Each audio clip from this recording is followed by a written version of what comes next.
হঠাৎ করেই বাচ্চার তীব্র জ্বর, বাচ্চার চোখ মুখ লাল হয়ে গিয়েছে, বাচ্চা ক্লান্ত হয়ে গিয়েছে। এতক্ষণ ধরে দুষ্টামি করে বেড়ানো বাচ্চাটা শুয়ে পড়েছে, আর বাবা মা আতঙ্কিত। এমনটাই হয়, তাই না? আসসালামু আলাইকুম, আমি ডক্টর তামান্না, আপনাদের নেক্সট ডোর ডক্টর। এতক্ষণ যে সিনারিওটা বললাম সেটা খুবই কমন। যাদের ঘরে ছোট বাচ্চা আছে তারা এটা মাঝে মাঝেই ফেস করেন, যে বাচ্চাটা একদম ভালো ছিল, একদম সুস্থ ছিল, হঠাৎ করে প্রচণ্ড জ্বর আসলো, বাচ্চাটা একদম নেতিয়ে পড়লো। অথবা বাচ্চাটা প্লেফুলি থাকছে, কিন্তু থার্মোমিটারে যখন মাপা হচ্ছে জ্বর দেখা যাচ্ছে 102, 3, 104 হয়ে গিয়েছে, এবং মা বাবা প্রচণ্ড আতঙ্কিত হয়ে কী করবেন না ভেবে পাচ্ছেন না। আসেন আমরা জানি বাচ্চাদের এই হঠাৎ জ্বরের কারণ এবং তার প্রতিকার। বাচ্চাদের হঠাৎ জ্বর সাধারণত ভাইরাল ইনফেকশন থেকে হয়। তীব্র জ্বর যেটা হয়, ব্যাকটেরিয়াল ইনফেকশন থেকে জ্বর প্রথমে একটু অল্পই থাকে, এরকম 103, 4 প্রথমেই পিক থাকে না, আস্তে আস্তে বাড়ে। যখন এরকম আকস্মিক তীব্র জ্বর, সেটাকে আমরা প্রাথমিকভাবে ভাইরাল ইনফেকশনই ধরে নিই। এবং এই ভাইরাল ইনফেকশানের মধ্যে রেসপিরেটরি ট্র্যাকের মানে হচ্ছে যে শ্বাসনালীর যে ভাইরাস ইনফেকশনগুলো সেগুলো হয়। আমাদের অঞ্চলে ডেঙ্গুটা একটু অ্যান্ডেমিক, আমাদেরকে ডেঙ্গুটা কাউন্টে রাখতে হবে। আর গত 2-3 বছর ধরে আমরা রোজিওলা পাচ্ছি। তো ভাইরাল জ্বরের প্যাটার্নটা কেমন? প্রথম 3 থেকে 5 দিন তীব্র জ্বর থাকবে, তার সাথে আর খুব বলার মতন কোনো আলাদা গলা ব্যথা বা প্রস্রাবে জ্বালা পোড়া এই ধরনের কোনো সমস্যা থাকবে না, বা নাকে কানে পানি আসা, রক্তপুঁজ পড়া এই ধরনের কোনো সমস্যা থাকবে না। জ্বরটাই তীব্র থাকবে, এবং জ্বরটা যখন আসবে তখন বাচ্চা কিছুটা ক্লান্ত থাকবে, প্রচণ্ড তাপ বের হবে গা দিয়ে, এবং জ্বরটা মেপে আমরা 102, 3, 4 পর্যন্ত পেতে পারি, এরকম হতে পারে। তো এই অবস্থায় হলে আমরা প্রাথমিকভাবে বাসায় কি করব? প্রাথমিকভাবে আমরা জ্বর কমিয়ে ফেলব, যে কোনোভাবেই হোক জ্বর কমিয়ে ফেলতে হবে। কিভাবে জ্বর কমাবো? আমরা প্যারাসিটামল দিব। প্যারাসিটামল একটা ওভার দ্য কাউন্টার ড্রাগ, এটা আপনারা যে কোনো দোকান থেকে যখন তখন কিনতে পারেন। বাংলাদেশে আসলে খুব হাই প্রোফাইল অ্যান্টিবায়োটিকও ওটিসি হয়ে গিয়েছে, চাইলে যে কেউ কিনে ফেলতে পারে, কিন্তু অফিসিয়ালি প্যারাসিটামল একটা ওটিসি ড্রাগ। তো প্যারাসিটামলটা আমরা খাওয়াবো, এবং ডোজটা আমরা একটু হিসাব করে বুঝে খাওয়াবো। বাচ্চার জ্বর নামছে না, মন মতো দিচ্ছি,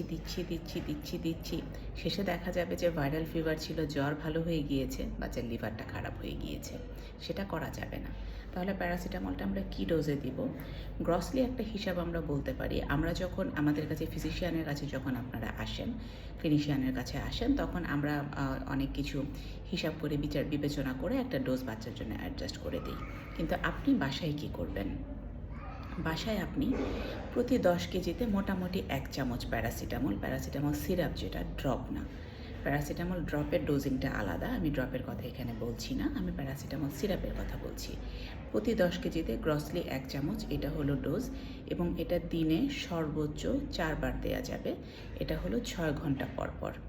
তো প্যারাসিটামল আপনি দিলেন হিসাব করে, বাচ্চার ওজনটা জেনে বুঝে হিসাব করে প্যারাসিটামল দিলেন, বাচ্চার জ্বর কমছে না, কি করবেন? বাচ্চাকে শরীর মুছিয়ে দিতে হবে, গা স্পঞ্জ করে দিতে হবে। এই স্পঞ্জ করাটাকে আমরা আমাদের ভাষায় বলি ট্যাপিড স্পঞ্জিং। স্পঞ্জটা কিভাবে করবেন?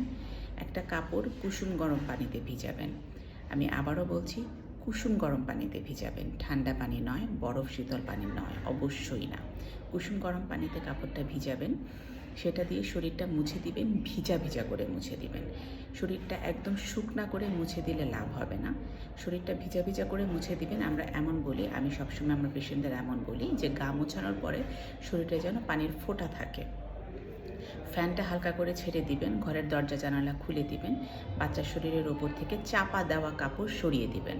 কাপড় চাপা, কম্বল চাপা দেয়া যাবে না।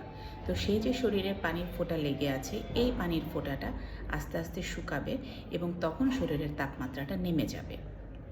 ভাইরাল ফিভারে আসলে খুব লং স্ট্যান্ডিং কোনো ক্ষতি, কোনো বড় সমস্যা হয় না, কিন্তু এই তাপমাত্রা বেশি সময় থাকলে আসলে সমস্যা। কাজে আমাদেরকে জ্বরটা নামাতে হবে, এবং প্রয়োজনের বেশি, ডোজের বেশি প্যারাসিটামলও আমরা দিতে পারবো না, তাহলে স্পঞ্জিংই আমাদের জন্য বেস্ট। এখন জ্বরের কিছু ডেঞ্জার সাইন আছে, যেমন আমাদের দেশে যেহেতু ডেঙ্গুটা অ্যান্ডেমিক, সেটা আমরা কখনো ভুলতে পারবো না। এবং বলা হয়ে থাকে যে ডেঞ্জার সাইনগুলো দেখলে বাচ্চাকে হাসপাতালে নেবেন। কিন্তু আমি সবসময়ই আসলে বলি আমার পেশেন্টদেরকে, আমার বাচ্চাদের জন্য, যে বাচ্চার প্রচণ্ড জ্বর আসলে বাসায় আপনারা প্রাথমিক চিকিৎসাটুকু দিয়ে জ্বরটাকে কন্ট্রোলে এনে একজন ফিজিশিয়ানের সঙ্গে দেখা করবেন। এটা কি ডেঙ্গু না এটা নর্মাল ভাইরাল ফিভার, এটা আপনার ডাক্তারকে একটু ডিসিশন নিতে দেন। এটা হলো 1 নাম্বার কথা। তো এই ফাঁকে আমরা একটু ডেঞ্জার সাইনগুলো জেনে ফেলি। বাচ্চার তীব্র বমি শুরু হবে, বাচ্চার খিঁচুনি হবে, বাচ্চা একদম নেতিয়ে যাবে অথবা অজ্ঞান হয়ে যাবে, বাচ্চার পেটে ব্যথা থাকবে। এই ধরনের সিচুয়েশান হলে একদমই দেরি করা যাবে না। কি হয় দেখি, আর একটু ওষুধ দিই, একটু অপেক্ষা করি, এগুলোর কোনো সুযোগ অ্যাবসলিউটলি নাই এখানে। আপনাদেরকে খুবই দ্রুত আপনার নিকটস্থ ফিজিশিয়ানের কাছে চলে যেতে হবে। এটা হলো ভাইরাস জ্বর। তীব্র জ্বর ব্যাকটেরিয়ার কারণেও হয়ে থাকে, ব্যাকটেরিয়াল ইনফেকশন। এবং বাচ্চাদেরকে কি কি ক্ষেত্রে ব্যাকটেরিয়াল ইনফেকশন কমনলি হয়?